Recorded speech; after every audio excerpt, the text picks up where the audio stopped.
que tomarse fuera de las comidas porque se absorbe muy mal por la grasa, ¿no? Se dan en las mañanas o se dan antes de dormir.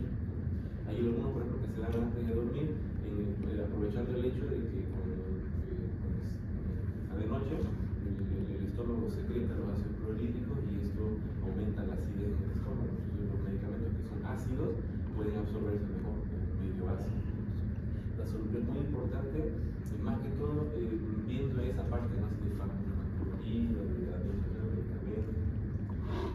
Nosotros vamos a ver mucho esto en el comportamiento de la membrana plasmática, qué tan soluble son las sustancias para absorber. Ahí tenemos otro que también es importante, ¿no? La presión osmótica. Ahora, fíjense que la presión osmótica está muy relacionada con este paso de la osmosis. Vamos a adelantarlo un poquito porque también lo tenemos en la diapositiva. Osmosis, o algunos más antiguos, decir osmosis, es un movimiento de agua, un movimiento de líquido, es decir, también de solvente, que se da entre dos compartimentos que están separados por una membrana semipermeable. Eso es lo que tienen que más o menos tener claro, ¿no? Hay dos compartimentos separados por una membrana y este líquido va a pasar al compartimento que tiene mayor concentración de solutos, de sustancias dispersas. Ahora, cada una de estas sustancias, por su existencia, va a ejercer cierta presión. No sé si se acuerdan, no tenemos aquí la definición, pero alguien se acuerda de la definición de presión física. ¿Qué era presión en la física? A mí me ayuda a recordarlo. ¿Se acuerdan?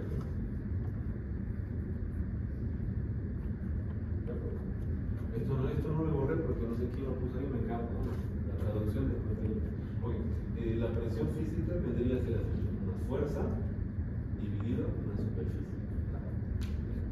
Es un peso que ejerce un cuerpo sobre un área, sobre una superficie. Entonces, cada una de las partículas que están en el compartimento ejerce una presión sobre las membranas. Por ejemplo, si están en los vasos sanguíneos, una presión sobre el endotelio, ¿no? Si está en la célula, lo mismo sobre la membrana plasmática. Entonces, ¿qué tiene que ver esto con presión? Porque la presión osmótica es esa fuerza que ejerce cada una de las partículas sobre la superficie. Pero fíjense para dónde va la fuerza. Imagínense que nosotros somos un gran compartimento, ¿verdad? Cada uno de ustedes es una partícula. Y afuera un vaso sanguíneo. Un vaso sanguíneo con agua que quiere entrar. Entonces, el agua va a entrar, porque este compartimento está más concentrado que el pasillo, ¿no? Así es la idea, ¿no? Entonces, pero ¿qué es lo que vamos a hacer nosotros? Nos vamos a apoyar en la pared y fíjense que estamos ejerciendo la respuesta al agua que quiere entrar. Entonces, la definición clásica de presión osmótica es una fuerza, la fuerza que ejercida por las partículas del compartimento que se opone al movimiento de osmosis. O sea, lo que hace es oponerse al movimiento de osmosis, pero de una forma tan intuitiva, mientras mayor presión osmótica tiene un compartimento, mayor osmosis va a generar en la partícula. Vamos a ver aquí lo que hizo la definición, no me parece tan así, pero a ver, dice presión que ejerce las partículas sobre la membrana para provocar la osmosis. No exactamente. Te cuento que si esto cae en el examen, digamos, tuviera este inciso, no está del todo correcto porque en realidad la presión osmótica se opone a la osmosis, es una fuerza que se genera por fuera. Pero aumenta la osmosis, sí, porque mientras mayor presión quiere decir que hay más partículas y las partículas generan osmosis. Más o menos esa es la idea. ¿Bien? Esa es la presión osmótica. Osmol, ¿no? Osmol sería la unidad para medir esa presión. O sea, yo necesito tener, por ejemplo, fíjense que fisiología se combina mucho con la física, así que voy a mezclar mucha física. ¿Alguien se acuerda de la medida para la presión en la física? ¿En qué se mide la presión? ¿Qué es fuerza? Dijimos que fuerza no es superficie. Masa.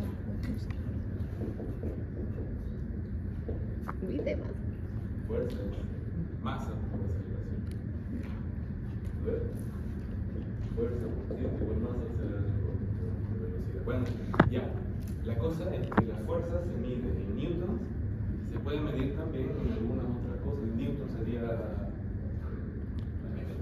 Y en vidas, pero en medicina tenemos que pillar una unidad un poco más pequeñita, porque cada partícula no tiene ni siquiera un kilogramo de fuerza, ¿no? Ni siquiera un gramo, porque en eso se basa las unidades, ¿no?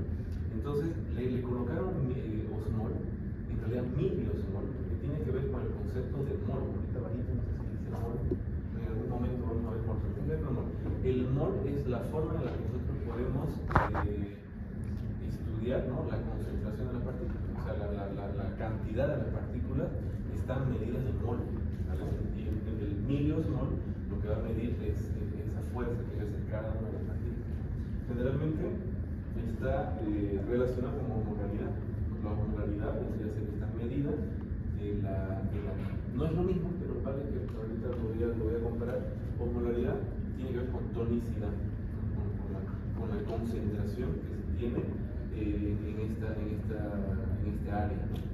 Y este es todo un tema, ¿no? O sea, porque así como nosotros en el medio interno nosotros medimos concentración de partículas, medimos el volumen que ocupa el espacio en términos de líquidos. Otra cosa importante es medir la osmolaridad. Si la concentración de sodio, potasio, cloro, todo esto se mantiene en parámetros normales, entonces mi osmolaridad va a ser normal. ¿Qué pasaría si aumenta? ¿Qué pasa si aumenta la osmolaridad? Digamos, por lo que dijimos ahorita. Pensándolo así. ¿No? Si aumenta la osmolaridad, quiere decir que aumenta la concentración de solutos. Si aumenta la concentración de solutos, va a generar osmosis. Y nos vamos a llenar de líquido. Eso va a aumentar la presión. Y la presión nos va a aumentar la presión arterial, por ejemplo, va a dar problemas. Podríamos incluso tener una hemorragia masiva. Entonces, no está tan bueno que tengamos osmolaridad. En las prácticas, dentro de todo lo que vamos a hacer, ya les voy a mostrar cómo es que se calcula o se estima la osmolaridad plasmática, ¿no?, en base a los electrolitos, en base a la urea, en base a las proteínas, ¿no? Eso también lo tenemos que ver. Pero osmolaridad es una medida de la concentración de los solutos disueltos en la solución. Y se mide en miliosmoles líquidos. Esa es la unidad de osmolaridad, miliosmoles líquidos. Vamos con electrolitos. Le hemos dicho, ok, sodio, cloro. Oye, estas cosas tiene que ser tan fácil como decir, a veces uno juega, ¿no? A ver si poner el nombre en el examen vale algo. Si a veces uno juega, vale la presencia de eso. No, vale, pero yo digo esto porque una de las preguntas clásica, sí o sí cae, o sea, esta pregunta sí o sí va a estar en el examen, en algún examen, de que yo les ponga sodio, potasio, cloro, magnesio, X, y que les diga a ver cuáles son los que tienen carga negativa y los que tienen carga positiva, clásica. Imagínense que su vida, el año depende de esa pregunta. Es una pregunta clásica que siempre se hace, ¿sabes? Sodio, potasio, cloro, no sé cuánto, magnesio. Yo les digo así, ¿cuál es el anión? Anión que carga negativa, ¿verdad? Y ahí brillando, está cloro, cloruro. Y encima le ponen cloruro, porque cloro está mal, ¿no? Cloro, el estado del cloro es gaseoso, no está correcto el cloruro. Carga negativa. Ahí brillando en negrita, en subrayado, cursiva, así todo. Y el alumno va y me pone 5. No, de verdad. No sabía tirar de tal. Entonces, son preguntas así que no se pueden fallar. ¿Qué tiene que ver?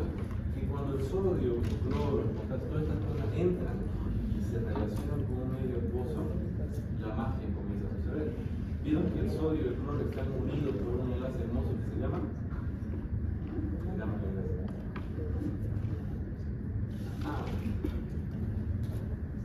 Yo no sé si me todo el mundo tiene circular. Ahí, cloruro de sodio, ¿no? ¿Qué se llamaba el enlace que une el cloro y el sodio? Enlace covalente. Algo con ion. Pasa que en el caso del iónico, ¿cómo se diferencia? En el iónico, alguien pierde y alguien gana, ¿no? O sea, alguien pierde electrones, el caso del sodio, y alguien gana electrones, que es el cloro. Entonces, si alguien pierde electrones, pierde una carga negativa, se transforma en positivo, y el otro que gana una carga negativa se pone negativo. Y los dos se pegan como así medio a la retina. Ok, entonces, pero esto es ¿se acuerdan que el profesor en el colegio seguramente les decía, ¿no? El enlace más fuerte es el iónico, no sé si lo escucharon. El enlace más fuerte en química inorgánica es el iónico. Porque si yo tengo cloro de sodio, hagan un experimento en la casa, pero no cambien nada, traten de derretir la sal, a ver cómo reacciona. En una boquilla de aceite experimento. En una boquilla pongan sal y en otra pongan azúcar. ¿Cuál se derrite primero? Igual. ¿Ah? ¿Cuál se derrite primero? Yo no he hecho caramelo, pero no. Azúcar, ¿por qué? Tiene enlace con el. ¿Y la sal qué pasa? La sal se van a quedar ahí mirando todo el día. No sabe, la sal necesita más o menos unos 2000 grados, alguna cosa así, 2000, 3000 grados. ¿Por qué? Porque la sal tiene enlace eléctrico. Pero ¿qué pasa cuando la sal le pones en el agua? Toman caminos diferentes. No, una ruptura amorosa. Es como cuando entras a medicina.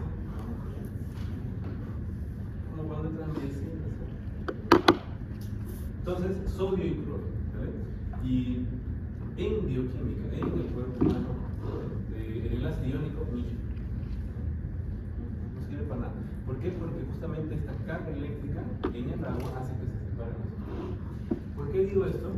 Porque todas estas cositas, sodio, cloro, potasio, etc., cuando disueltos en el líquido corporal, en el agua, se van a cargar eléctricamente y van a poder conducir la electricidad. Eso es lo que les hace llamarse electrolitos. Pueden transferir electrones, conducen electricidad y están cargados electricamente. Eso le da características muy particulares. Ahí lo que tienen que más o menos ver, ¿no? Quiénes son negativos y son positivos. Eso es básico. ¿Verdad? Vamos a ver qué dice ahí. Dice mineral, más mineral otra cosa. ¿No? Lo que pasa es que el mineral es mineral. Mineral está unido ahí, tiene su valor. Antes no le quiera covalente, que no puede quedar ese covalente. El covalente es cuando yo comparto la cosa.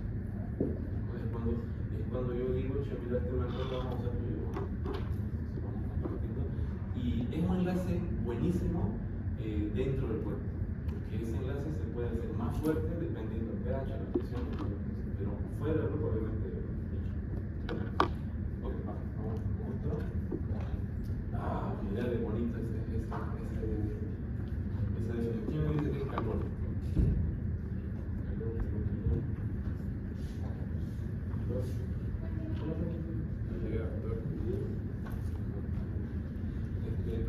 ¿Qué es calor?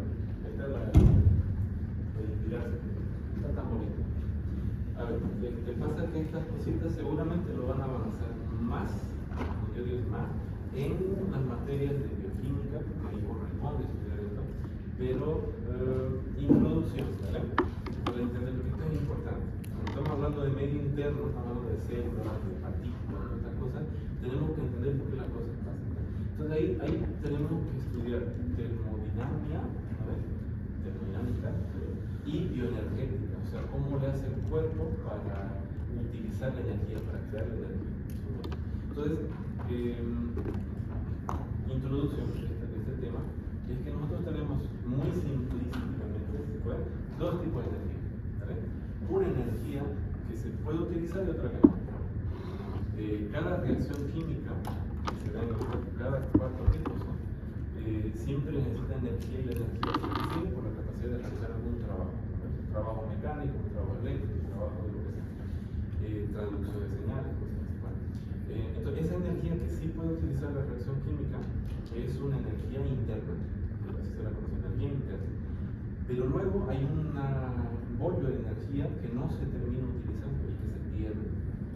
Y esa energía que se pierde y aumenta, digamos, el grado de desorden de las partículas, hace que la fiesta continúe, es una energía que se pierde, digamos, del sistema hacia el universo en forma de calor. Entonces, ese calor que nosotros estamos acostumbrados a llamar es una energía que no utilizamos. Es como cuando te pones a saltar, no sé si te pones a saltar, hacer ejercicio. Vamos a imaginar que es una saltar. Bueno, entonces hay cierta energía que se va a transformar cardiovascular y cosas buenas para el cuerpo, ¿verdad?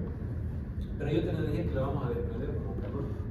Es como cuando hicieron churrasco entre nosotros. No hicieron nada. No hicieron ni churrasco. Entonces es como cuando hacen un churrasco. Pones la carne, el quesito, después no va a dar hambre. Entonces, punta debe ser la mejor es acá. Enciende la parrilla, pones el carbón, ¿verdad? Enciende el fuego.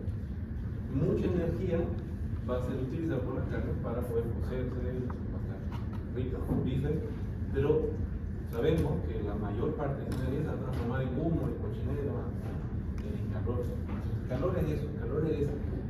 Ahora, ¿qué nos dice? Dice movimiento de partículas en un sistema más o menos, ¿no? ¿Qué pasa? Que cuando yo tengo esa energía que se desprende, vamos a decir que eso aumenta el desorden de partículas, están saltando las partículas. Entonces, cuando desprende ese movimiento, las partículas comienzan a moverse más y se chocan más, genera roce, fricción, y esa fricción aumenta aún más la energía que no se utiliza, ese calor. Entonces, podemos utilizar el calor como una medida de qué es lo que está pasando, sí. Pues si está sudando, algo está pasando, se está moviendo. Pero no es exactamente el movimiento de partículas. El movimiento de partículas es energía cinética. Es decir, la forma de medir la energía cinética es la temperatura. Punto. Pero esa energía que no se utiliza va a generar un desprendimiento de energía que no se utiliza y eso es el calor. ¿Vale? ¿También? ¿Por qué es importante? Porque en el medio interno se va a generar mucha energía que va a hacer que las partículas comiencen a moverse, principalmente el sodio, que es el más andreina y el que más se mueve, y eso va a generar una energía por sí misma, un desorden por sí misma, que va a hacer que las cosas pasen. Lo vamos a utilizar en el siguiente término, que es difusión. ¿Qué es difusión? Ese es otro término que si fallas en el término de difusión, hoy te ganas un pasaje de vuelta segura. No, un término que no se puede fallar. Si al final de año yo digo, ¿qué es difusión? Así, no se puede fallar. Es como la definición en salud, así en medicina social.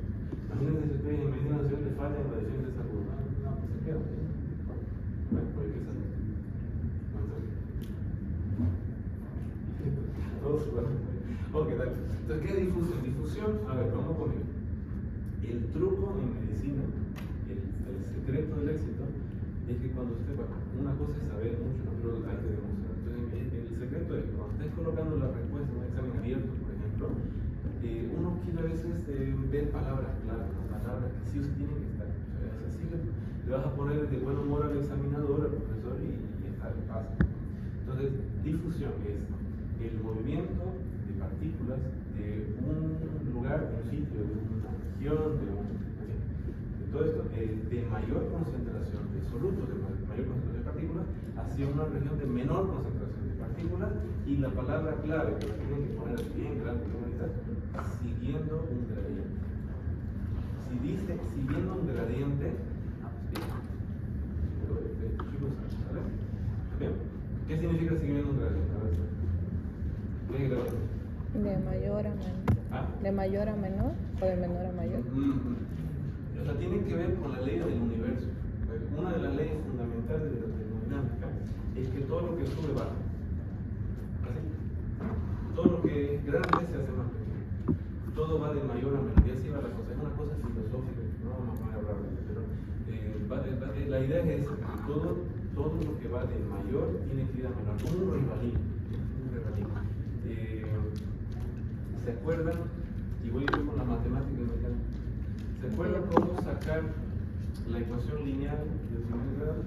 ¿Qué es lo que necesitan en los planos cartesianos? Digamos que el profe antes te ponía esta cosa y ahí te decía, a ver, descubra la función de esta ecuación lineal. ¿Qué es lo que uno necesita? ¿Quién?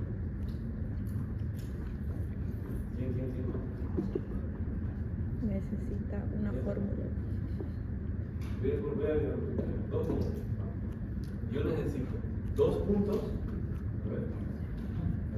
por medio de Pitagórico. Calcule a ver la distancia que tiene y saque la función. O necesito un punto y el gradiente. ¿Pero qué es el gradiente? El gradiente es que cuando yo tengo un punto más y otro menos, hay una línea. hay una especie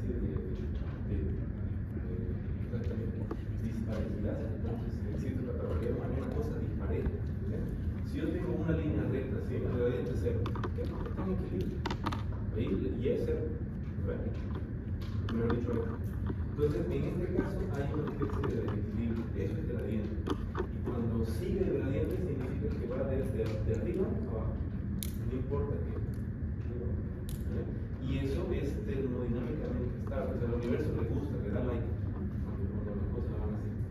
Es como cuando un niño se sube a un resbalín, se va al tope, ¿qué va a pasar con el niño a continuación? Pues puede que te tire un porrazo, pero va a caer. Va a caer, tiene que resbalarse.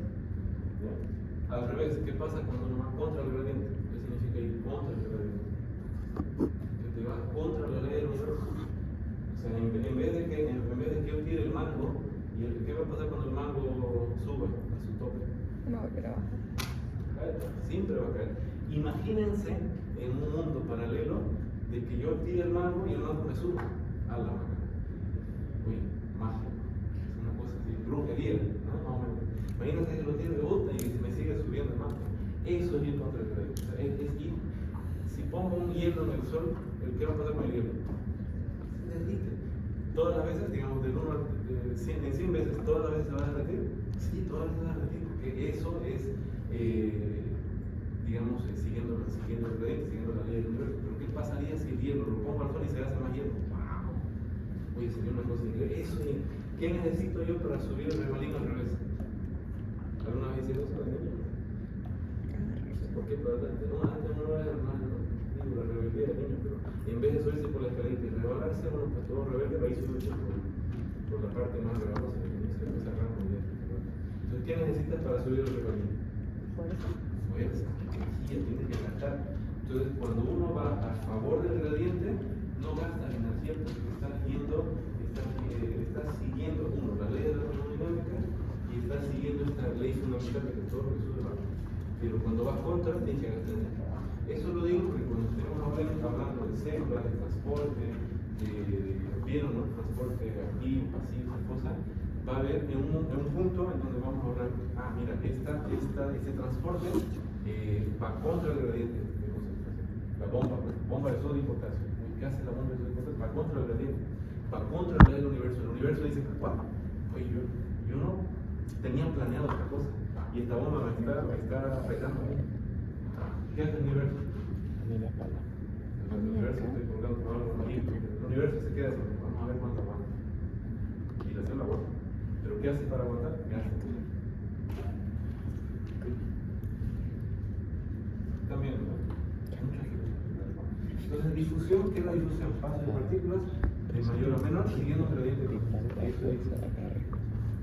¿qué es disociación? Mete una sustancia en el agua, la sustancia se separa y se termina, digamos, formando complejos con las moléculas e incluso podría llegar a cargarse eléctricamente una vez que pasara, eso sería ionización. Están relacionadas disociación y ionización. El K y el MK, que tienen que ver con la constante de disociación, es una forma de calcular la velocidad de reacción. Se puede utilizar, por ejemplo, para ver si la reacción va a continuar hacia los productos, hacia los artículos, si va a estar en el equilibrio, ¿sabes? Se utiliza la K y la MK. Ahora sí, ¿cómo lo dijimos la otra vez? ¿No?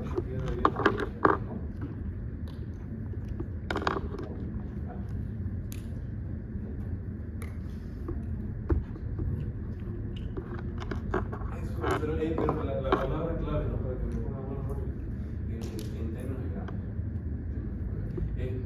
Tienes una sustancia y tienes el peso atómico, el peso molecular de la sustancia. El mol es la expresión en gramos de esa sustancia. O sea, porque pesa la sustancia, pero en términos de gramos. Entonces tenemos cloruro de sodio, formado por sodio, que en la tabla periódica de elementos tiene un peso de 23, y el cloro, que tiene un peso de 35.5. Sumamos los dos, 58.5, ese es el peso molecular del cloruro de sodio. Y un mol de cloruro de sodio pesa 58.5 gramos.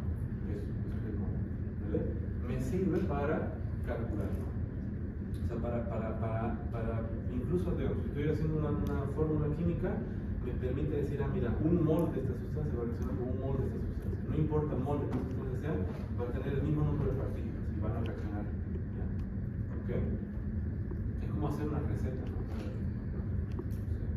Ahorita no me la sé muchas recetas, pero a ver, el arroz, eso me acuerdo siempre. Una taza de arroz va con 2 tazas de agua, ¿está bien? Bien, ¿no ves? Bueno, no va a ser para arroz. Entonces, una taza de arroz, 2 tazas de agua. ¿Qué pasa si le meto 1? ¿Qué pasa si le meto 3? Y mi arroz sale más o menos así, ¿no? Se puede hacer. No quiero sonar DJ, pero ¿dónde están las cosas? Oye, uno tiene que hacer todo eso.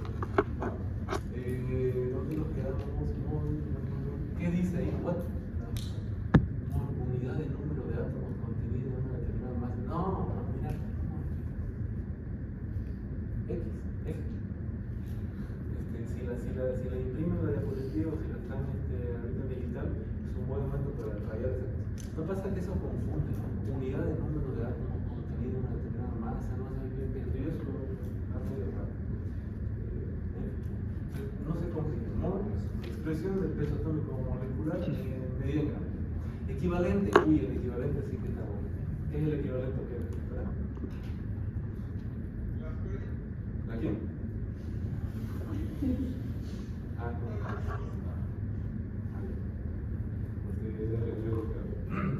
El equivalente es una medida de concentración, pero que toma en cuenta la carga eléctrica. Dijimos que los electrolitos, sodio, potasio, cloro, no me voy a gastar, no me voy a cansar de decir, ellos entran en medio pozo, se cargan eléctricamente. Y lo que nosotros queremos saber es medir si esta concentración está dentro de los parámetros. Ahí estamos bien. ¿Para qué quiero medir si está dentro de los parámetros? ¿Qué pasa si el sodio aumenta, el cloro baja? Va a generar una diferencia de concentraciones entre 2 compartimentos y eso podría generar movimientos osmóticos. Eso es lo que yo no quiero. Si el sodio baja, ¿qué pasa? El sodio se me baja aquí, el agua se comienza a salir. El sodio me sube aquí, el agua comienza a entrar y así para las cosas. Entonces yo quiero mantener las cosas en homeostasis. ¿Ya? Entonces yo bien podría medir, ok, vamos a ver cuántas partículas sodio tiene. Pero resulta de que digamos, cuando uno está estudiando estos gradientes de concentración, hay 2 tipos de visualizar la concentración, una forma química y una forma eléctrica. ¿Ya? La química es la más fácil, número de partículas absoluto, listo. Pero resulta de que las partículas pierden y ganan electrones, y cada una de esas pérdidas genera también un potencial osmótico. Cuando yo tengo el sodio y pierdo un electrón, yo me vuelvo más 1.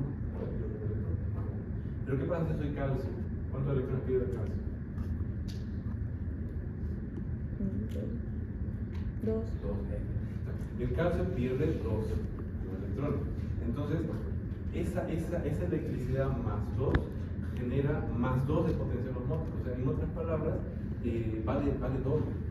Entonces, si yo mido en osmoles, miliosmoles o moles o lo que sea, yo solamente estoy tomando en cuenta el número de cada individuo, pero no la electricidad que genera, no la fuerza, digamos, potencial que puede generar cada uno. Entonces, el equivalente es una medida mejor, digamos, una mejor medida para predecir qué es lo que va a pasar con los electrolitos. Si yo tengo, por ejemplo, sodio, calcio aumentado, calcio bajo, es mucho mejor medirlo en mi equivalente. Y aquí, muy orgullosamente, en Sudamérica se mide mi equivalente. Por allá por los Estados Unidos se mide en milimoles.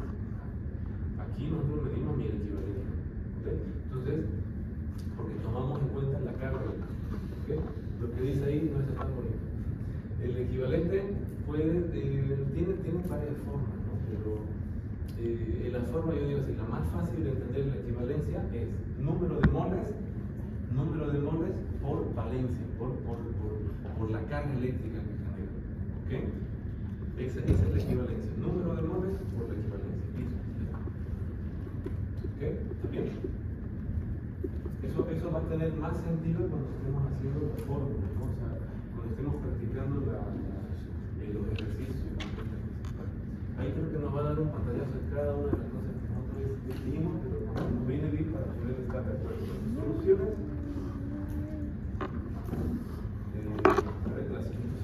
La solución o disolución vendría a ser como una especie de mezcla homogénea en donde este soluto se integra con el solvente siempre, ¿no? y se comienza a relacionar con él, ¿no? En este caso se disuelve, o sea, se forman enlaces químicos nuevos y desaparece.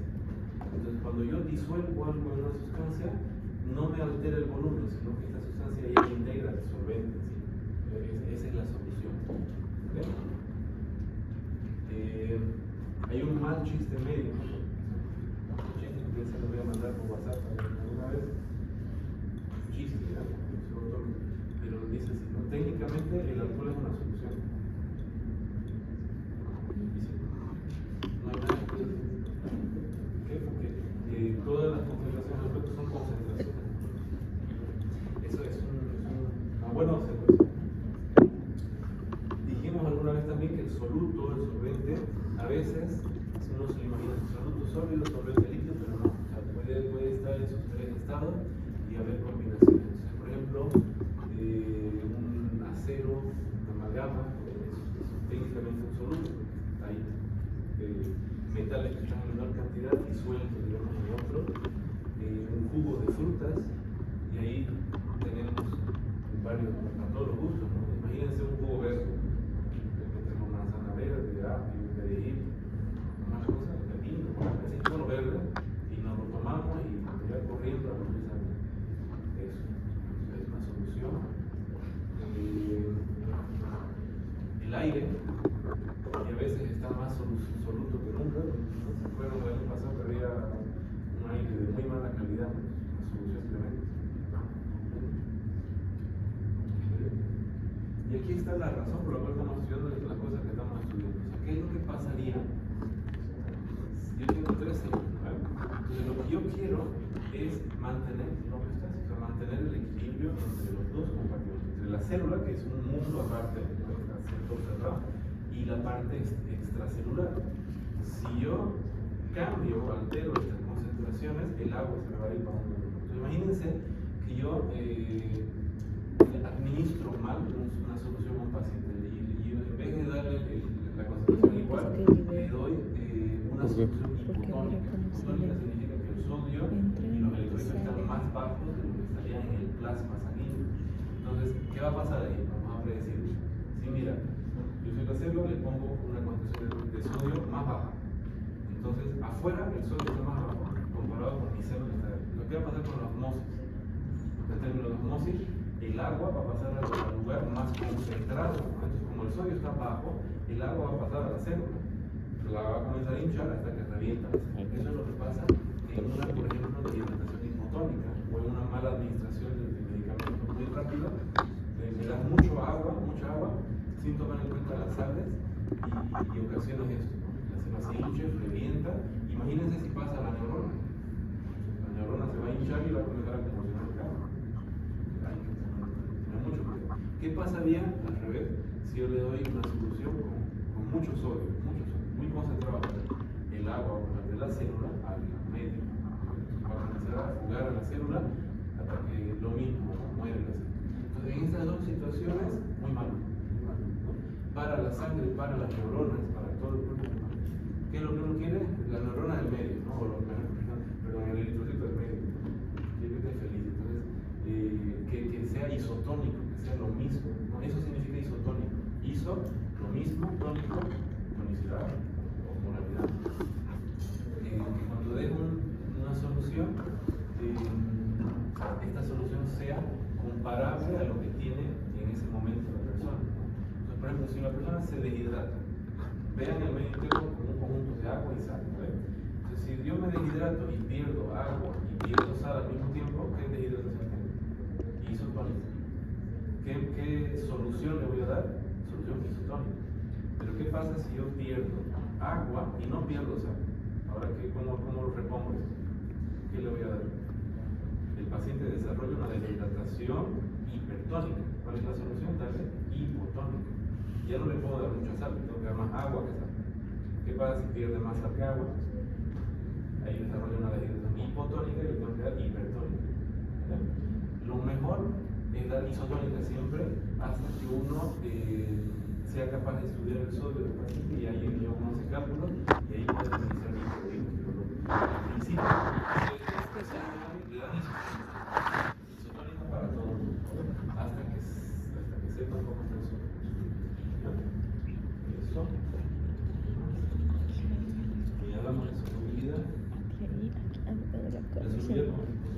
eso depende de muchas cosas. Una de las cosas depende de la temperatura. Puede ser que se aumente la solubilidad de las partículas. Eso también se toma en cuenta. Los factores que afectan la solubilidad, la superficie de contacto, obvio, la agitación, la temperatura y la presión. A mayor presión, mayor menos se reduce, ¿no? La superficie, el número de partículas que están en contacto.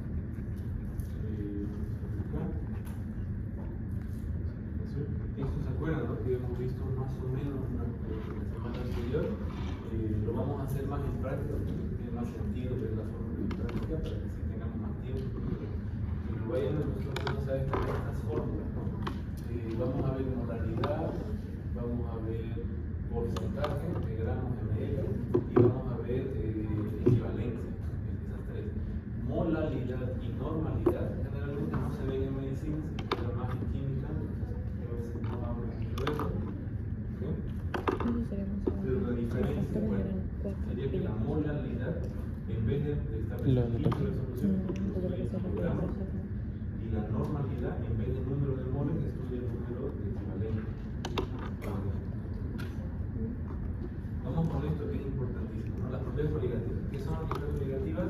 Todo lo que depende solamente del número de partículas, de la concentración de las partículas, y nada más. O sea, no importa el peso, el tamaño, la carga eléctrica, la solubilidad, no importa nada, solo importa el número de partículas. Y tenemos estas 5 propiedades obligativas. Todas estas propiedades tienen en común de que solamente se basan en el número de partículas. Comenzamos con la primera, que dice tensión de vapor. ¿Qué pasaría si yo tengo una solución muy concentrada, con muchas partículas? ¿Qué quieren las partículas? Es como cuando tienes una fiesta, ¿no? Hay mucha gente. ¿Qué quiere la gente? Comida. ¿Vale? ¿Qué más?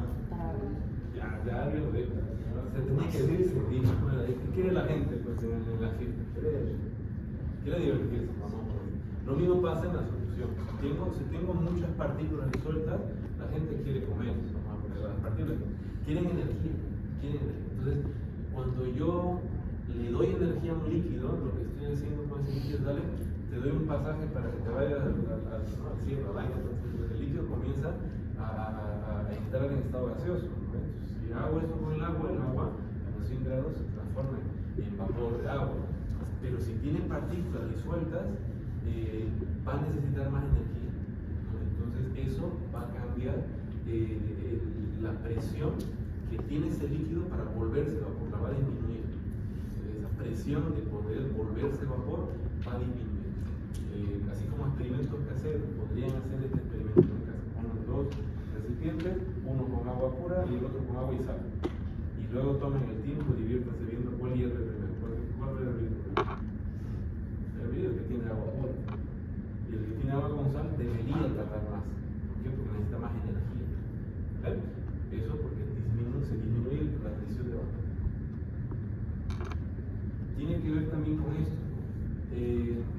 Fíjense que aquí nosotros podríamos decir simplemente el aumento del punto de ebullición.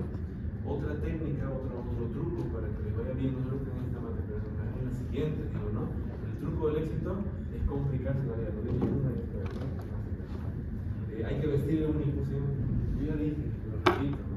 Ese es el secreto del éxito. En el examen, en vez de que ustedes coloquen aumento del punto de ebullición, que el Winnie-Pooh está mirando así, y le vamos a poner traje. Le vamos a poner un traje y le vamos a decir, no, que aumenta ascenso del punto de ebullición. Pero, y suena mejor, ¿no? Aumento del punto de ebullición o ascenso de ebullición. ¿Cuál suena que estudiamos? ¿Qué quiere decir eso? Que la capacidad que el líquido tiene de aumentar vapor, dijimos que disminuye. Y el ascenso ebulliscópico, o sea, el punto en que mi líquido más concentrado va a hervir, digamos, va a entrar en ebullición, va a aumentar. Entonces, como digo, el agua, digamos, se hace en el experimento, el agua con sal debería tardar más tiempo. ¿Okay? Wow, esta está buena, ¿no? Porque tiene muchas aplicaciones prácticas. El descenso del punto crioscópico, podríamos decir lo mismo, ¿no? Disminuye el punto de congelación. Viene el examen, descenso del punto crioscópico. ¿Ya? ¿Qué significa eso? Que si una concentración, una sustancia está más concentrada, va a disminuir el punto en la que se congela esa sustancia. En otras palabras, la sustancia la solución más concentrada y va a descongelar más rápido. Situación práctica, amigos. Me inspiré en el carnaval. Estás en el carnaval y se acabó la comida para los niños, para la gente, y falta algo para acompañar las comidas. Alguien se tiene que sacrificar, sale, trae la bebida. Pero resulta que la compró barata y llegó así caliente. Aparte de que va a entrar en la calle de la amargura, ¿cómo hacemos para enfriar la bebida? Rápido. Nadie no tiene melón de tiempo. El tanque con la bebida ahí caliente, ¿cómo le enfriamos rápido? Hielo. Ahí hay un truco. Pones hielo, ¿qué más? ¿Por qué? Porque desciende el punto de congelación. Está correcto. Ese es un truco que yo estaba haciendo aquí colocas la bebida dentro de un bañador, hielo y el truco del maestro. ¿Por qué? Porque al ser concentrado, esto me va a disminuir la energía, digamos, el punto de la congelación del hielo, y se va a congelar, derretir y va a emitir el frío más rápido. ¿En cuánto enfría?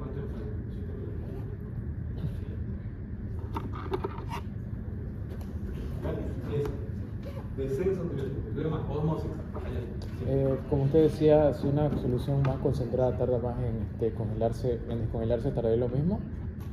Otra vez que me perdí. Si en descongelarse tardaría lo mismo. O sea, descongelarse. Sí, descongelarse tardaría lo mismo. Más concentrada, ¿no? Claro, va a descongelar más rápido. Pero la idea es que no va a poder mantenerse congelada y va a descongelar más rápido. Mientras más concentrada. Situación más práctica, a ver. ¿Cuál enfría primero? ¿El té o el café? O sea, te dan un té y un café. Pasó 5 minutos. ¿Cuál vas a tomar? Hirviendo, digamos. ¿Cuál enfría más rápido? El té. ¿En serio? Ñe. ¿Café? Ñe. Y no ha ido a un velorio. No, o sea, viendo este punto, habría que hacer el experimento. Yo me voy a tomar un té, pero dale, ahí va. Haciendo desde el punto de vista de este experimento, el té, digamos, vendría a ser agua con este saquito que dejamos renovando un poquito hasta que tome gusto, y el café, pues depende del café también, ¿no? De repente están tomando café. Vamos a poner la cosa más interesante, un expreso, café bien cargado, no americano, café bien cargado. Entonces debería enfriar más rápido, porque está más concentrado. La energía que necesitan los dos líquidos para mantenerse en temperatura alta debería disminuir en el café. Acabamos de decir que disminuye su punto ebulliscópico, ¿no? Entonces debería consumir más energía, más concentrado. Entonces después de 5 minutos, si tomo uno, tomo el otro, el café debería ser más frío que el té. Depende del café, depende de la máquina. ¿Ok? Pero no me convence, voy a traer un café ahora. ¿Ya? Vamos a osmosis, ya dijimos, ¿no? Paso de la agua a través. Aquí lo que no tiene que olvidarse es el concepto de la membrana semipermeable.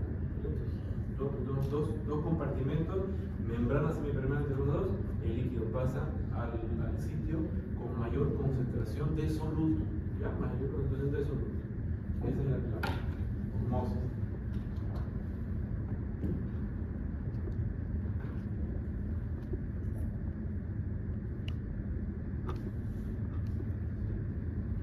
Sobre que antes los efectos no eran tan bonitos. Y a veces uno tiene que ser muy creativo para explicar qué pasa. 2 horas para explicar que la molécula va a pasar.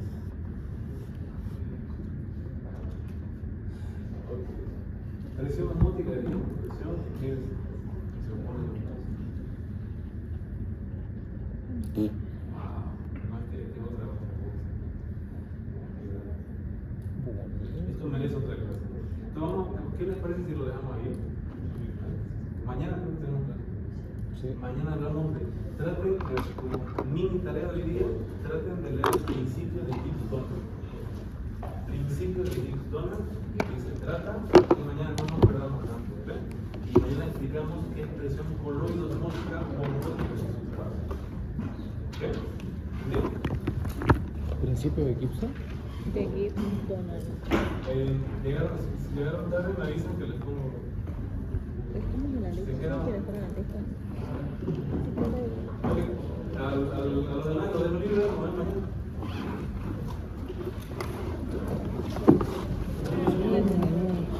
¿Sabes cuando estaba llegando por ahí?